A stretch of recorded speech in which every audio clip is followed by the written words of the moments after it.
And so then this last Sunday, after all of the craziness of how the service started, we talked about providential relationships. And I know that this is one that, I mean, all five, it would be very, very difficult, if not impossible, to pick one of the five that is the best or the most important or the one I like the most. But this is one that is definitely near and dear to both of our hearts, for sure, and how important relationships are. So why are providential relationships important to have? Well, when I think of other people, in your life, what it happens is when you're with someone else, and, I can even attest to just times that, of people that were a part of my life over the 20 years I've been here at this church, and even other ministries that I've been a part of prior to that. The people in my life were the ones who I would see God working in their life, and it would challenge me and remind me of God's faithfulness and how he was growing them and watching them go through those. But it also gave me opportunity to be involved in their life during that time, and it would challenge and transform my faith and grow my faith by what I saw. But then on top of that, when I go through something, or whether it's good or bad, a lot of times we think it's always these horrible times that you need your relationships, but you need them all the time. That's what was really great is Sunday for me, there were people who came in from out of town. There were, people who were a part of this on Sunday to celebrate with us and celebrate with me. And it was like, those are providential relationships. Yeah. And we think of providential, we think of God being the one who's in his planning places those people in your life, so that you can benefit from that time with them. And watching them grow encourages us. And that was the point I made on Sunday God uses these relationships to grow us and uses us to grow other people. Yeah.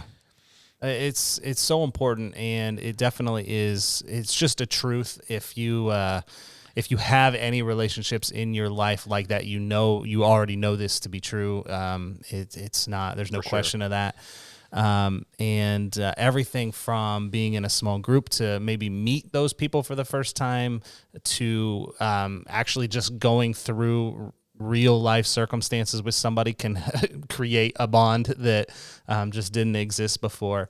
And even seeing some of that in my own life over the years, and seeing some of that in my life right now too.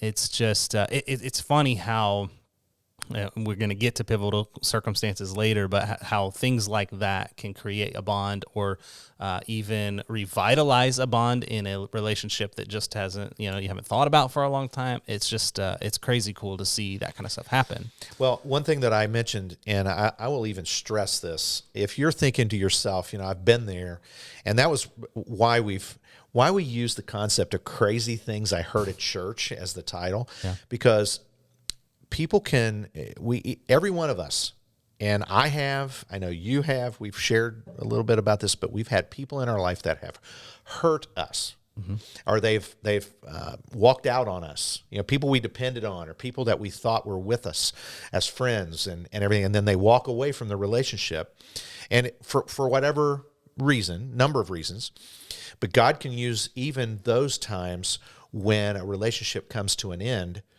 to actually grow our faith too. And so providentially, God places people in our life that sometimes it's not going to last like we thought, or it's not going to be, the depth of friendship that we thought, and they're going to disappoint us. They're going to let us down.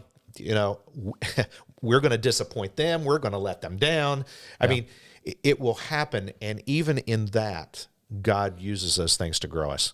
Yeah. And so, recently, I just share this. Recently, I had somebody that I know I let down, and it was hard. And I am still in the process of working through that relationship and trying to repair that with them. And it is making me realize, that I can't have blinders on, or I can't just assume things, that I have to make sure that I'm following through. Now, hopefully it's all going to be okay. That's what your hope and dream is, but it's different. And I even said on Sunday, it's risky. Relationships are risky. And because you have to take the risk of whether It's going to last. Yeah. You're going to get hurt, whether you're going to blow it or they're going to blow it.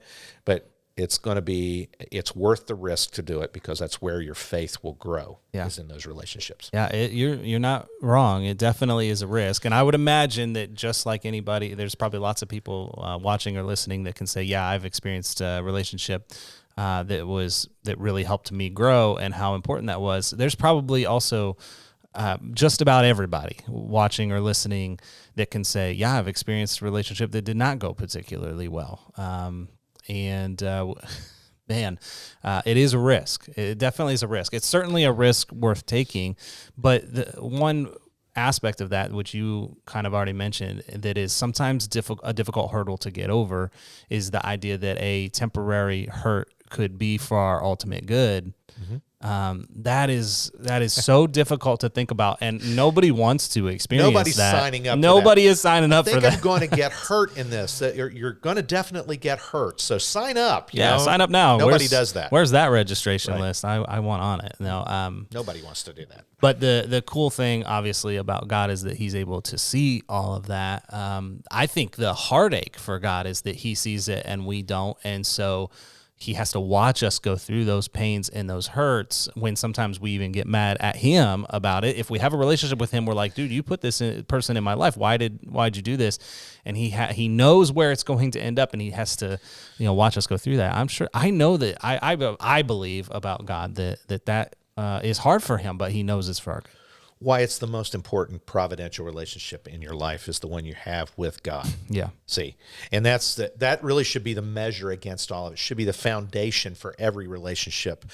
Your marriage, your relationship with your children, with your friends, people that you work with, people you go to school with.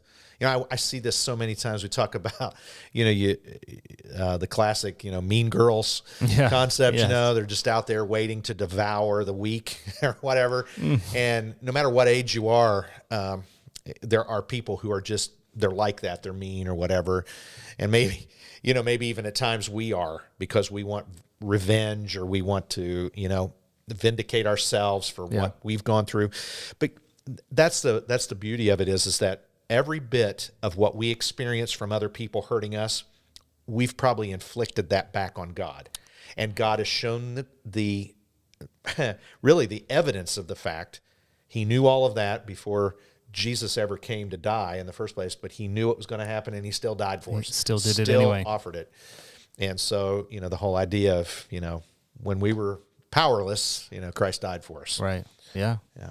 Unbelievable. So